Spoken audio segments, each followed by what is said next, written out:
அனைவருக்கும் வணக்கம். இது யுகேவி தமிழா.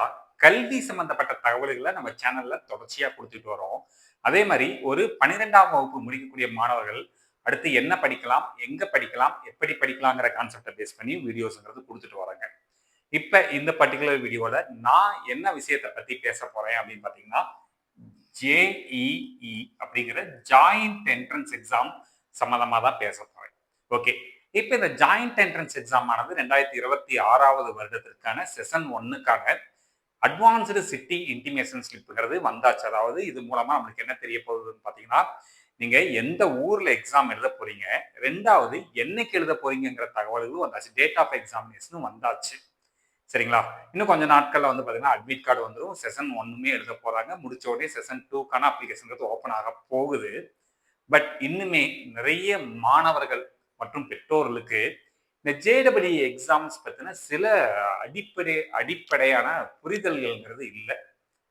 இத வந்து எப்படி சொல்லலாம்னு பார்த்தீங்கன்னா, முதல்ல இந்த வீடியோ வந்து பார்த்தீங்கன்னா, டிஸ்க்ளைமராவே சொல்லிர்றேன். இது வந்து டிஸ்கரேஜிங் வீடியோ கிடையாது. ஏன்னா நம்ம நெறைய பேரு இந்த சில விஷயங்களை எல்லாம் பேசினோம்னா, இது வந்து நீங்க நெகட்டிவா பேசுறீங்க, டிஸ்கரேஜ் பண்றதுக்காக பேசுறீங்க அப்படின்லாம் சொல்லுவாங்க. நான் அதெல்லாம் பேச போறதில்ல. ரியல் ஃபேக்ட்ஸ பத்தி மட்டும் சொல்லப் போறேன். அதுல என்ன சார் அப்படின்னு பார்த்தீங்கன்னா, இந்த ஜேடபிள்யூ எக்ஸாம் பத்தின சில அடிப்படையான புரிதல்கள் இன்னும் நம்ம தமிழ்நாட்டுல வந்து நிறைய மாணவர்கள்கிட்டயும், பெற்றோர்கள்கிட்டயும் இல்ல. இது எப்படி சார் நீங்க சொல்றீங்க அப்படின்னா, நம்ம நிறைய மாணவர்கள்கிட்டயும், பெற்றோர்கள்கிட்டயும் தொடர்ச்சியா பேசிட்டு வரோம். அவங்க கேட்கிற கேள்விகள், அது மூலமா தான் நான் வந்து இந்த விஷயங்கள வந்து சொல்றேங்க. ஸோ முதல்ல நம்ம தெரிஞ்சுக்க வேண்டியது என்னன்னு பார்த்தீங்கன்னா, ஜேடபிள்யூ எக்ஸாம்ஸ்னா என்ன? 2வது இந்த ஜேடபிள்யூ எக்ஸாம்ஸ் வச்சு மேக்ஸிமம் என்ன கல்லூரிகள்ல இதுல வந்து ஜாயின் பண்ண முடியும் அப்படிங்கிற இந்த பேசிக் விஷயங்களே புரியல. ஏன்னா இப்ப கடைசியா பேசின ஒரு பேரண்ட் வந்து என்ன சொல்றாங்கன்னா, சரி என் பையன் வந்து ஜேடபிள்யூ எக்ஸாம் எழுத போறான். ஜேஇ எக்ஸாம்ஸ் ப்ரிப்பேர் பண்ணலாம் அப்படின்னு இருக்கான் அப்படிங்கிற மாதிரி சொன்னாங்க. அதாவது அப்ளை பண்ணிட்டாங்க. ஆனா ப்ரிப்பேர் பண்ணல. முதல் விஷயம். 2வது நிறைய பள்ளிகள், நிறைய ஊர்ல வந்து பார்த்தீங்கன்னா, ஜேடபிள்யூ எக்ஸாம்ஸ்க்கு ஃபோர்ஸ் பண்ணி தான் அப்ளை பண்ண வைக்கிறாங்களே தவிர்த்து, மாணவர்கள் தானா இன்ட்ரெஸ்ட் எடுத்து நம்ம வந்து அப்ளை பண்றதில்ல. ஏன்னா தமிழ்நாடு மாணவர்களுக்கு இன்னும் ஜேடபிள்யூ எக்ஸாம்ஸை வந்து ஒரு பெரிய ஒரு ட்ரீமா தான் பார்க்குறாங்க. அது வந்து ஒரு கஷ்டமான விஷயமா தான் பார்க்குறாங்க. பட் ஒரு ப்ராப்பரான ப்ரிப்பரேஷன்ஸ் ஒரு பேசிக்கா ஒரு 9th ஸ்டாண்டர்ட்ல இருந்தாச்சும் கண்டிப்பா அந்த ப்ரிப்பரேஷன்ங்கிறது தேவைப்படுதுங்க. சில பள்ளிகள்ல 6ஆம் வகுப்புல இருந்தே ஆரம்பிச்சிடுறாங்க. அது நல்லதான்னு கேட்டா ஒரு வகையில வந்து பார்த்தீங்கன்னா, அப்ப இருந்து ஸ்டார்ட் பண்ணாதான் இன்னைக்கு இது வந்து நம்ம தமிழ்நாட்டுக்குள்ள மட்டும் இந்த போட்டி கிடையாது. இது வந்து அகில இந்திய அளவா போட்டிங்கிறப்ப, நம்ம பேசிக்கா 6த்ல இருந்து கொஞ்சம் அடிஷனலா அதாவது அதுக்காக அடிஷனலா ஒரு 30 மினிட்ஸ் ஸ்பெண்ட் பண்ண போறாங்க அவ்வளவுதான். ஸோ அது போக இந்த 9th, 10th வர்றப்ப வந்து கொஞ்சம் டீட்டெயிலா படிக்கணும். 11th, 12th வரப்ப இன்டெப்த்தா படிச்சா மட்டும் தான் இந்த ஜேடபிள்யூ எக்ஸாம்ஸை கிளியர் பண்ண முடியும். இல்ல முதல்ல நான் சொல்லக்கூடிய விஷயம் என்னன்னா, இந்த ஜேஇஇங்கிற எக்ஸாம் எழுதுறது மூலமா நம்மளுக்கு வந்து என்ன மாதிரியான கல்லூரிகள்ல சேர முடியும்னு பார்த்தீங்கன்னா, ஒரு 4 வகையான கல்லூரிகள்ல படிக்க முடியும். இதுல ஃபர்ஸ்ட் வந்து பார்த்தீங்கன்னா, ஐஐடி அப்படிங்கிற ஒரு கல்லூரி. 2வது வந்து பார்த்தீங்கன்னா, என்ஐடிங்கிற ஒரு கல்லூரி. 3வது வந்து பார்த்தீங்கன்னா, ட்ரிபிள் ஐடி அப்படிங்கிற ஒரு கல்லூரி.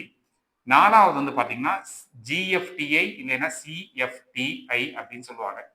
ஸோ இந்த 4 வகையான கல்லூரிகள்ல சேர்றதுக்கு தான் முக்கியமா இந்த ஜேடபிள்யூ எக்ஸாம்ஸ்ங்கிறது நடத்துறாங்க. இது போக சில பேர் சொல்லுவாங்க, ஐஐஎஸ்டில வந்து கன்சிடர் பண்ணுவாங்க சார். ஐஐஎஸ்டினா Indian institute of Space Science and டெக்னாலஜில கன்சிடர் பண்ணுவாங்க.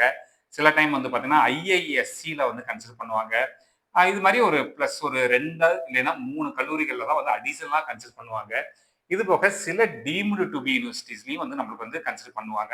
But deemed to be universities பொறுத்தவரைக்கும் அவங்க வந்து என்னன்னா, முக்கியமா அவங்களோட நுழைவுத் தேர்வுகள் சம்பந்தமா தான் பண்ணுவாங்க. ஸோ இந்த 4 வகையான கல்லூரிகள பார்க்குறப்ப ஃபர்ஸ்ட் வந்து IIT Indian institute of technology. India முழுக்கவே நம்மளுக்கு வந்து ஒரு 23 ஐஐடிஸ் தான் இருக்குது. இந்த 23 ஐஐடிஸ்க்கு சேர்த்து அதிகபட்சமா இப்ப நான் சொல்ற எண்ணிக்கையே வந்து பார்த்தீங்கன்னா, அதிகம் 18,000 சீட்டுகள் மட்டும் தான் இருக்குங்க. ஆனா நம்மளுக்கு இப்ப போன வருஷம் ஜேஇஇ எக்ஸாம் எழுதினவங்க மொத்தம் போன வருஷம் ஒரு 14,00,000 பேர் வந்து அப்ளை பண்ணாங்க. இந்த 14,00,000 பேத்துல 2,50,000 பேத்த மட்டும் தான் நம்ம வந்து என்ன பண்ணுவாங்கன்னு பார்த்தீங்கன்னா, ஜேஇஇ அட்வான்ஸ்டு எக்ஸாமுக்கு நம்மள வந்து அலோவ் பண்ணுவாங்க. ஸோ ஜேஇஇ மெயின் அதுல நல்ல ஸ்கோர் வாங்கின ஒரு 2,50,000 பேத்த மட்டும் தான் எடுத்து இந்த ஜேடபிள்யூ எக்ஸாம்ஸ் அட்வான்ஸ்டு எக்ஸாமுக்கு விடுவாங்க. அந்த ஜேடபிள்யூ அட்வான்ஸ்டு எக்ஸாம்ல அந்த 2,50,000 பேத்துல வந்து பாத்தீங்கன்னா ஒரு 18,000 பேத்துக்கு மட்டும்தான் சீட்டுங்கிறது கிடைக்கும். அப்ப ஒரு இந்த விஷயத்த நம்ம புரிஞ்சுக்கணும். ஏன்னா நிறைய பேர் என்ன நினைக்கிறாங்கன்னா, நம்ம எக்ஸாம் எழுதினாலே ஐஐடிக்கு போயிடலாம், எக்ஸாம்ல மார்க் வாங்கினாலே ஐஐடிக்கு போயிடலாம். இந்தியாவில் இருக்கக்கூடிய நிறைய பேர் அப்படி ப்ரிப்பேர் பண்ணிட்டு இருக்காங்க. ஆனா உண்மையான ஒரு விஷயம் பார்த்தீங்கன்னா, ஒரு வருஷத்துக்கு அதிகபட்சமே 18,000 பேர் தான் ஐஐடிக்குள்ள போக முடியும் அப்படிங்கிற ஒரு உண்மையும் நம்ம வந்து புரிஞ்சுக்கணும். ஓகே சார், அப்ப நான் வந்து அந்த 18,000த்துல ஒருத்தரா இருக்க மாட்டோமான்ட்டு சில பேர் கேட்கறாங்க. இருக்கலாம். ஆனா அந்த 18,000 பேருமே ஐஐடியில போயிட்டு வந்து ஒரு துறையை மட்டும் படிக்க முடியாதுங்க. ஆக்சுவலா இந்த 23 ஐஐடிங்கிறது கன்சிடர் பண்றப்பயே, இதுல மக்கள் வந்து இம்பார்ட்டன்ஸ் குடுக்குறதுங்கிறது ஒரு 10 ஐஐடி. அந்த 10 ஐஐடிஸ் தான் ஃபர்ஸ்ட் லிஸ்ட் அவுட் பண்ணுவாங்க. அதுக்கடுத்து வந்து பார்த்தீங்கன்னா, என்ஐடிஸ் உள்ளுக்கு வர ஆரம்பிச்சுரும். இந்த 23 ஐஐடியில சில ஐஐடிலாம் நம்ம மக்கள் வந்து சீட்டே கிடைச்சாலும் போறதுக்கு யோசிப்பாங்க. உதாரணத்துக்கு ஐஐடி ஜம்மு இருக்கலாம். இல்லைன்னா நார்த் ஈஸ்டர்ன் ஸ்டேட்ஸ்ல இருக்கக்கூடிய ஐஐடிலாம் நம்ம மக்கள் போய் சேருவாங்களான்னு கேட்டா கிடையாது. முதல் விஷயம். 2வது ஐஐடிங்கிறது வெறும் இன்ஜினியரிங் பாடப்பிரிவு மட்டும் சொல்லி தரலைங்க. அங்க வந்து பார்த்தீங்கன்னா, நெறைய இன்டகிரேட்டட் கோர்சஸ் இருக்குது. உதாரணத்துக்கு வந்து பார்த்தீங்கன்னா, பிசிக்ஸ் இருக்குது, மேத்ஸ் இருக்குது. இது மாரி நெறைய கெமிஸ்ட்ரி கோர்சஸ் இருக்குது. தென் காமர்ஸ் கோர்ஸ் கூட வந்து நம்மளுக்கு வந்து ஐஐடிஸ்ல வந்து இருக்குன்னு வச்சுக்கோங்களேன். ஸோ அப்ப இந்த கோர்சஸும் இன்க்ளூடடா தான் வந்து பார்த்தீங்கன்னா, அந்த 18,000 சீட்டு. ஏன்னா நெறைய பேர் நெனைக்கிறாங்க, அந்த 18,000 சீட்டுமே இன்ஜினியரிங் ஓரியன்டடான சீட்டுன்னு நெனைக்கிறாங்க. அப்படி கிடையாது. இந்த 18,000 சீட்ல இன்ஜினியரிங் கோர்சஸும் வரும், சயின்ஸ் கோர்சஸும் வரும், காமர்ஸ் கோர்சஸுமே வரும். சரிங்களா? ஸோ அப்ப இந்த 18,000 சீட்ல வந்து அது இன்னும் பிரியும். அதுக்கடுத்து அந்த இன்ஜினியரிங்லயுமே 2 வகையான படிப்புகள் இருக்குது. ஒண்ணு 4 வருஷம் யூஜி கோர்ஸ் இருக்குது. இன்னொன்னு வந்து பார்த்தீங்கன்னா, 5 வருஷம் இன்டகிரேட்டட் கோர்சஸ் இருக்குது. அப்ப இன்டகிரேட்டட் கோர்சஸ்லயும் சில சீட்ஸ் போயிடும். 2வது தமிழ்நாடு மாணவர்களை பொறுத்தவரைக்கும் ஒரு முக்கியமான விஷயம் என்ன பார்த்தீங்கன்னா, படிச்சா கம்ப்யூட்டர் சயின்ஸ் இன்ஜினியரிங் தான் படிப்பேன். ஏன்னா கம்ப்யூட்டர் சயின்ஸ் ஓரியன்டடா தான் படிப்பேன் அப்படின்னு நம்ம நெறைய பேர் நெனைச்சிட்டு இருக்கோம். ஆனா பெரும்பான்மையான ஐஐடிஸ்ல வந்து முக்கியமா என்னென்ன டிபார்ட்மெண்ட்ஸ் வச்சிருக்காங்க அப்படின்னு பார்த்தீங்கன்னா, நம்மளுக்கு வந்து மெயின் டிபார்ட்மெண்ட் வந்து அந்த மெக்கானிக்கல் இன்ஜினியரிங் தான். பெரும்பாலான ஐஐடிஸ்ல இருக்கக்கூடிய முக்கியமான டிபார்ட்மெண்ட்டா நம்ம வந்து எதை பார்க்கலாம்னா, மெக்கானிக்கல் இன்ஜினியரிங் பார்க்கலாம். முக்கியமா வந்து பார்த்தீங்கன்னா, எலக்ட்ரிக்கல் இன்ஜினியரிங் அப்படிங்கிற ஒரு பேப்பர் தான் வச்சிருப்பாங்க. எந்த ஒரு கல்லூரி போனாலுமே எலக்ட்ரிக்கல் இன்ஜினியரிங்கிறது கம்பல்சரி வச்சிருப்பாங்க. சிவில் வச்சிருப்பாங்க. அதே மாரி வந்து பார்த்தீங்கன்னா, மெக்கானிக்கல் மாரியே மெட்டாலர்ஜிக்கல் அப்படின்னு சொல்லிட்டு ஒரு கோர்ஸ் இருக்குங்க. மெட்டாலர்ஜிக்கல் கோர்ஸ் வச்சிருப்பாங்க. அதே மாரி நெறைய ஐஐடிஸ்ல நார்த் இந்தியன் ஐஐடிஸ் எல்லாத்துலயுமே வந்து பார்த்தீங்கன்னா, மைனிங் இன்ஜினியரிங் அப்படிங்கிற ஒரு கோர்ஸுமே இருக்குங்க.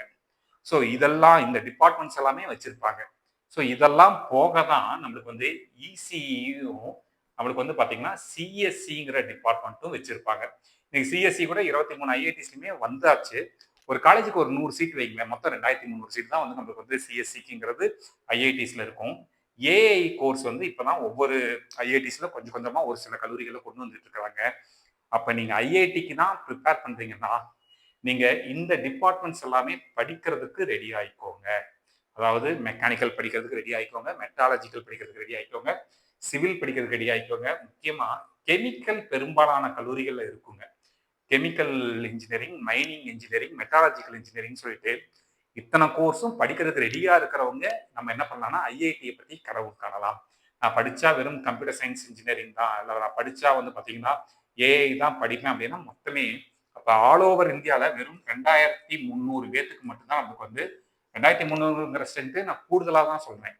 சரிங்களா? இதை விட கம்மியான சீட்ஸ் தான் நம்மளுக்கு வந்து எதுக்கு இருக்குன்றதுனா கம்ப்யூட்டர் சயின்ஸ் இன்ஜினியரிங்க்கு இருக்கும். அப்ப பெற்றோர்கள் ஒரு விஷயம் புரிஞ்சுக்கோங்க. ஐஐடி போனா வெறும் கம்ப்யூட்டர் சயின்ஸ் இன்ஜினியரிங் மட்டும் படிக்க முடியாது. மெக்கானிக்கல் இன்ஜினியரிங் படிக்கணும், மெட்டலாஜிக்கல் படிக்கணும், மைனிங் படிக்கணும், எலக்ட்ரிக்கல் தான் மெயினே வந்து எலக்ட்ரிக்கல் இன்ஜினியரிங் தான் வச்சுக்கோங்களேன். ஸோ இப்போ இத்தனை விஷயங்கள்லாம் இருக்குது. இதை பேஸ் பண்ணி ப்ரிப்பரேஷனை வந்து நம்ம வந்து முதல் விஷயம் ஸ்டார்ட் பண்ணணும். இது மொத்தம் 23 ஐஐடிங்க. 2வது விஷயம் என்ஐடி. ஸோ இந்த என்ஐடிங்கிற கல்லூரி மொத்தம் நம்மளுக்கு 32 என்ஐடி கல்லூரிகள் இருக்குதுங்க. இந்த 32 என்ஐடியை பொறுத்த வரைக்கும் நம்மளுக்கு என்னன்னு பார்த்தீங்கன்னா, இதுல ஒரு சின்ன சிக்கல் இருக்கு. ஹோம் ஸ்டேட் கோட்டா, அது போக அதர் ஸ்டேட் கோட்டான்னு 2 கோட்டா ஃபாலோ பண்ணுவாங்க. இப்போ நம்ம தமிழ்நாட்டை பொறுத்த வரைக்கும் என்ஐடி திருச்சி 32 என்ஐடிலையும் நம்பர் 1 என்ஐடி. அது ஒரு 1000 சீட் இருக்குன்னா 500 சீட்டை வந்து நம்ம தமிழ்நாடு மாணவர்களுக்கு ஒரு அட்வான்டேஜ் கிடைச்சிருதுங்க. பட் ரிமைனிங் இருக்கக்கூடிய என்ஐடிஸ், ரிமைனிங் இருக்கக்கூடிய 31 என்ஐடிஸ் போறப்ப நம்மளுக்கு என்ன சிக்கல் வருதுன்னு பார்த்தீங்கன்னா, நம்ம ஹோம் ஸ்டேட் கோட்டால கலந்துக்க முடியாது. நம்ம என்ன கோட்டால கலந்துக்க முடியும்னு பார்த்தீங்கன்னா, நம்ம வந்து அதர் ஸ்டேட் கோட்டால 50% ரிமைனிங் இருக்கக்கூடிய 50% இடங்கள்ல மட்டும் தான் கலந்துக்க முடியும். அப்ப நம்ம கூட போட்டி வந்து தமிழ்நாடு மாணவர்கள் மட்டும் 50 சீட்டு வராது. மிச்சம் இருக்கக்கூடிய 27 ஸ்டேட்டை சேர்ந்த மாணவர்களும் இந்த 50% சீட்ல தான் வருவாங்க. நம்ம நிறைய மக்கள் நினைச்சிட்டு இருக்கோம் சார் நம்ம வந்து ஜெய் எழுதினாலே என்ஐடி திருச்சியில சீட்டு கிடைச்சிடும் சார். ஏன்னா நான் பேசின நிறைய ஸ்டூடெண்ட்ஸ் அப்படிதான் சொல்றாங்க. ஜெய் எக்ஸாம் ப்ரிப்பேர் பண்றேன், உன்னோட எய்ம் என்னப்பான்னு பார்த்தீங்கன்னா என்ஐடி திருச்சி தான் சார். என்ஐடி திருச்சியில சீட்டு கிடைக்கலன்னா என்ன பண்ணுவேன்னு கேட்டா அடுத்த ஆன்சர் இல்லை. சில பேர் தான் சொல்றாங்க சார் நான் சவுத் இந்தியாவில் இருக்கக்கூடிய என்ஐடிஸ்ல சேர்றேன். உதாரணத்துக்கு NIT Trichy, NIT Warangal, NIT Surathkal, NIT Andhra Pradesh, NIT Puducherry, NIT Calicut, இந்த அளவுக்கு தான் பேசுறாங்க. ஆனா அதை தாண்டி சில நல்ல என்ஐடிஸ்லாம் இருக்கு. உதாரணத்துக்கு என்ஐடி அதாவது ஒடிசா மாநிலத்துல என்ஐடி ரூர்கலா இருக்குது, அங்க போய் சேரலாம். இந்த மாதிரி நிறைய நல்ல கல்லூரிகளையே வந்து அவங்க விடுறாங்க. தான்னா சவுத் இந்தியாவுக்குள்ள மட்டும் தான் படிப்பேன் அப்படிங்கிற மாதிரியான விஷயங்கள்லாம் இருக்குது. ஸோ இப்போ என்ஐடி போகணும்னா நம்மளுக்கு வந்து ஜேஇஇ மெயின்ஸ் மட்டும் தான் கன்சிடர் பண்ணுவாங்க, அட்வான்ஸ்டு ஸ்கோர் கன்சிடர் பண்ண மாட்டாங்க. முதல் விஷயம். ரெண்டாவது, இந்த ஐஐடிக்கு ப்ரிப்பேர் பண்ற மாணவர்களுக்கு இன்னொரு விஷயமும் சொல்லிடுறேன். இந்த ஜேஇஇ அட்வான்ஸ்டு ஸ்கோரை நம்ம வந்து ஐஐடிக்குள்ள மட்டும்தான் வந்து கன்சிடர் பண்ணுவாங்க. சார் நான் ஜேடபிள்யூ மெயின்ஸ்ல வந்து கொஞ்சம் கம்மியா மார்க் வாங்கி ஆனா அட்வான்ஸுக்கு எலிஜிபிள் ஆயிட்டேன், அட்வான்ஸ்ல வந்து அதிகமான ஸ்கோர் வாங்கிட்டேன் சார். அப்ப எனக்கு அட்வான்ஸ்டு ஸ்கோரை வச்சு என்ஐடி, ட்ரிபிள் ஐடி, ஜிஎஃப்டில சீட்டு கொடுப்பாங்களான்னா கொடுக்க மாட்டாங்க. ஐஐடிஸ்க்கு மட்டும்தான் இந்த சீட்டு. என்ஐடிக்கும், ட்ரிபிள் ஐடிக்கும், ஜிஎஃப்டிஐக்கும் எக்காரணத்தை கொண்டும் ஜேடபிள்யூ அட்வான்ஸ்டு ஸ்கோர் கன்சிடர் ஆகாது. சரிங்களா? அப்ப நம்ம முதல் விஷயம் நம்ம பண்ண வேண்டியது என்ன பார்த்தீங்கன்னா, நம்ம வந்து ஜேடபிள்யூ மெயின்ஸ்க்கு கான்சென்ட்ரேட் பண்ணணுமா, இல்லை ஜேடபிள்யூ அட்வான்ஸ்டு கான்சென்ட்ரேட் பண்ணணுமான்னு கேட்டா நம்ம மெயினா கான்சென்ட்ரேட் பண்ண வேண்டியது ஜேடபிள்யூ மெயின்ஸ் தான். நீங்க அட்வான்ஸ்ல கொஞ்சம் ஸ்கோர் முன்ன பின்ன வாங்கினா கூட பரவாயில்ல. ஏன்னா அது ஒரு மிகப்பெரிய போட்டி, ஒரு 17,000 சீட்டுக்கான போட்டிகள்ல நீங்க விட்டுற வேண்டாம். At the same time JW mains நல்லா கான்சென்ட்ரேட் பண்ணி படிங்க. உதாரணத்துக்கு இப்போ என்ஐடி திருச்சி. ஸோ என்ஐடி திருச்சியை பொறுத்த வரைக்கும் நம்ம எல்லாருமே எல்லாத்தோட கனவும் என்ஐடி திருச்சியில சீட்டு வாங்குறது. என்ஐடி திருச்சியில சீட்டு இல்லைன்னா விட்டுட்டு நம்ம ஏதாவது ஒரு இன்ஜினியரிங் காலேஜில் ஜாயின் பண்ணணும்னு நினைப்பாங்க. என்ஐடி திருச்சி போகணும்னா மினிமம், நான் சொல்றது இதே வந்து கம்மி தான், சரிங்களா? மினிமம் 97% வாங்கணும், சரிங்களா? இந்த 97% வாங்கல அப்படின்னா, நான் 97க்கு வந்து சீட்டு கிடைச்சிரும்னா உறுதிப்படுத்தல. அடுத்த விஷயம், என்ஐடி திருச்சியில தான் சேருவேன் அப்படிங்கிறவங்களுக்கு ஒரு முக்கியமான தகவல் என்னன்னு பார்த்தீங்கன்னா, இந்த பர்சன்டைல் 97. இந்த 97% வாங்கினாலுமே நம்மளுக்கு என்ஐடி திருச்சியில சீட்டு கிடைக்குமான்னு கேட்டா உறுதிப்படுத்த முடியாது. பட் மினிமம் ஆஃப் 97 ஆச்சு இருந்தா நம்ம என்ஐடிஸை பத்தி யோசிக்கலாம். இந்த என்ஐடிஸ்ங்கிறப்ப நம்ம என்ஐடி திருச்சி பத்தி மட்டும் கிடையாதுங்க. மொத்தம் இருக்க 32 என்ஐடிஸ்க்குமே போறதுக்கு ஒரு பேசிக்கான ஒரு பெர்சன்டைல் எவ்வளவு பார்த்தீங்கன்னா 97% ஆச்சு கண்டிப்பா நம்மளுக்கு வந்து 32 என்ஐடிஸ்க்கும் போறப்ப வந்து நம்மளுக்கு வந்து கண்டிப்பா தேவைப்படுதுங்க. இதுல முக்கியமான இன்னொரு விஷயம், இந்த ஜேஇஇ எக்ஸாம்ங்கிறது மற்ற நுழைவுத் தேர்வுகள் மாதிரி கிடையாதுங்க. இப்ப மற்ற என்ட்ரன்ஸ் எக்ஸாம்ஸ்லாம் எழுதுறீங்க, இல்ல போர்டு எக்ஸாம் எழுதுறீங்க அப்படின்னா, நீங்க என்ன எக்ஸாம்ல எத்தனை மதிப்பெண்களுக்கு எழுதுறீங்களோ, உங்கள மதிப்பெண்களை நீங்க எழுதின எக்ஸாம்ஸை வச்சுதான் உங்களுக்கு மதிப்பெண்கள்ங்கிறது வரும். பட் ஜேடபிள்யூ எக்ஸாம்ங்கிறது அப்படி கிடையாது. நீங்க எழுதுற ஸ்கோர் மட்டும் முக்கியம் கிடையாது.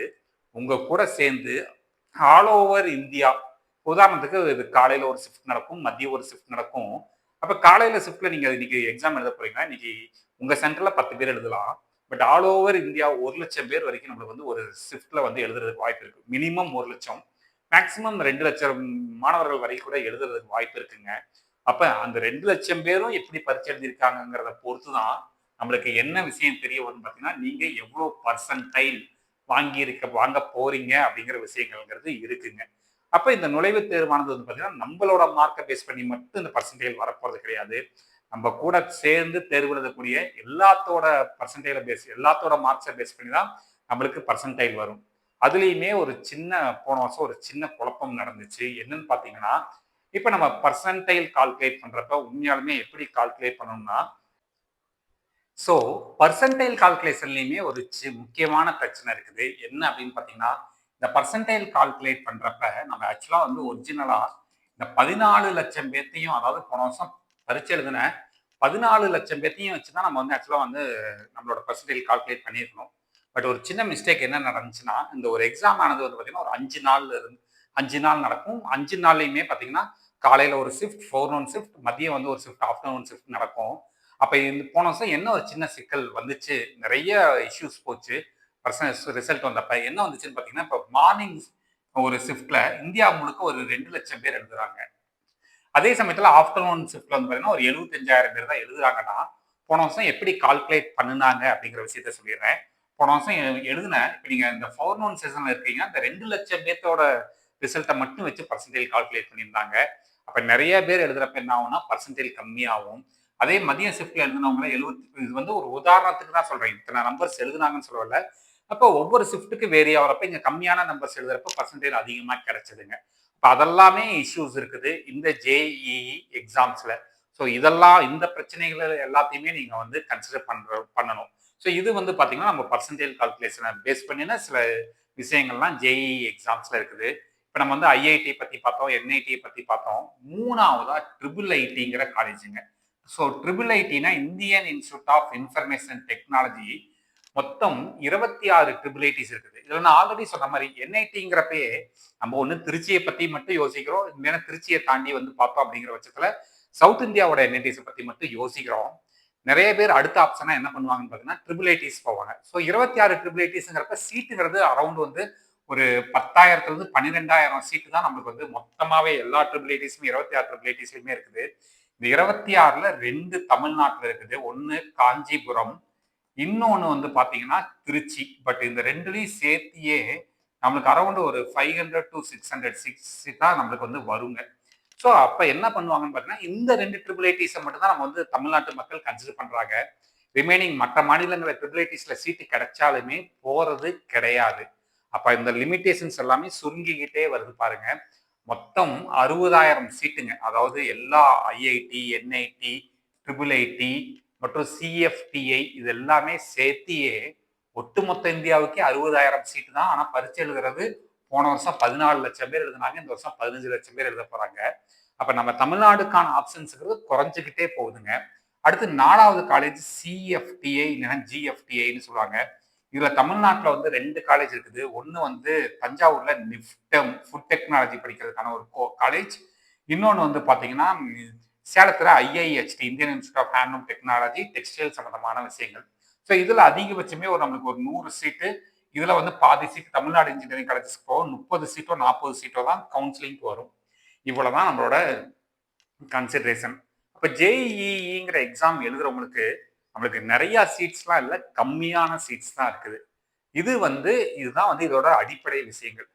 இதுல நம்ம மக்கள், அதாவது நம்ம மாணவர்களும் பெற்றோர்களும் என்ன மிஸ்டேக் பண்றாங்க அப்படிங்கிற விஷயத்தை தான் நான் இப்போ செகண்ட் பார்ட்ல சொல்ல போறேன். ஸோ என்ன மிஸ்டேக் பண்றாங்க அப்படின்னு பார்த்தா நிறைய பேர் ஜேஇஇ எக்ஸாம்ஸை ப்ராப்பரா ப்ரிப்பேர் பண்றது இல்லை. ஏன்னா நம்மளுக்கு எவ்வளோ பர்சன்டேஜ் எடுத்தாதான் சீட்டு கிடைக்குங்கிற அடிப்படை புரிதலே இல்லாம நானும் ஜேஇஇ எக்ஸாம் எழுதுறேன் அப்படிங்கிற ஒரு விஷயத்தை மட்டும்தான் நோக்கி போறாங்க. உதாரணத்துக்கு ஐஐடி தான் போகணும் அப்படின்னு பார்த்துட்டீங்கன்னா எவ்வளோ நம்மளுக்கு வந்து பர்சன்டேஜ் தேவைப்படும் அப்படின்னு பார்த்தீங்கன்னா நீங்கள் அந்த 17,000 சீட்டு மட்டும்தான், அதுவும் அட்வான்ஸ்டு ஸ்கோர் வச்சு மட்டும்தான் தரப்போறாங்க. அப்போ அதில் வந்து அந்த 17,000 ரேங்க்குள்ளே வரவங்களுக்கு மட்டும்தான் சீட்டு. அதில் ரிமைனிங் சீட்டு கிடைக்காத, அதாவது 2.5 லட்சம் பேர் எலிஜிபிளாக இருப்பாங்க. பட் 17,000 பேர் போக மிச்சம் 2,33,000 பேர் எங்கே வருவாங்கன்னு பார்த்தீங்கன்னா திருப்பியும் நம்மளுக்கு எங்கே வருவாங்கன்னா உள்ளுக்க நம்மளோட என்ஐடி, ட்ரிபிள் ஐடி, தென் வந்து பார்த்தீங்கன்னா சிஎஃப்டிக்கான ஜோசா கவுன்சிலிங் மற்றும் சிசாப் கவுன்சிலிங்ல தான் வருவாங்க. இப்போ நிறைய பேர் வந்து நினச்சிட்டு இருக்கிறது என்னன்னா ஒரு 70% எடுத்தா சீட்டு கிடைச்சிரும், 80% எடுத்தா சீட்டு கிடைச்சிரும். இந்த கடைசி நேரத்தில் என்ன பண்ணுவாங்கன்னா சில பேர் அப்ளை பண்ணுறாங்க. அப்போ அவங்ககிட்ட பேசுகிறப்ப சார் ஒரு 75% வரைக்கும் வரலாம், 80% வரைக்கும் வரலாம்னு சொல்கிறவங்களுக்கு போன வருஷம் எவ்வளோ பர்சன்டேஜ் வந்துச்சுன்னா 20%, 30% தான் ஸ்கோரே வாங்கினாங்க. போன வருஷம் தமிழ்நாடு மாணவர்கள் உண்மையாக சொல்ல போனால் மார்க்ஸுங்கிறது கொஞ்சம் கம்மியாக தான் வாங்கினாங்க, பர்சன்டேஜ்ங்கிறது கம்மியாக தான் வாங்கினாங்க.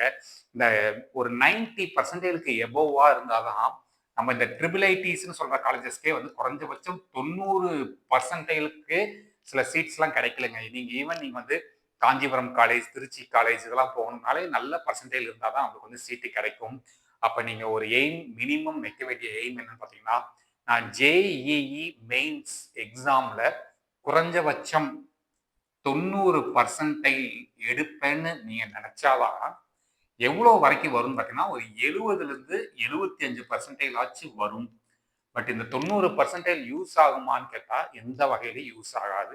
ஏன்னா ஜேடபிள்யூ எக்ஸாம்ஸ் கூட இங்கே பெருசாக தமிழ்நாட்டில் கன்சிடர் பண்ணுறதில்ல. தமிழ்நாட்டில் என்ட்ரன்ஸ் எக்ஸாம்ஸ் எழுதாமே நிறைய இன்ஜினியரிங் காலேஜஸ் இருக்கு.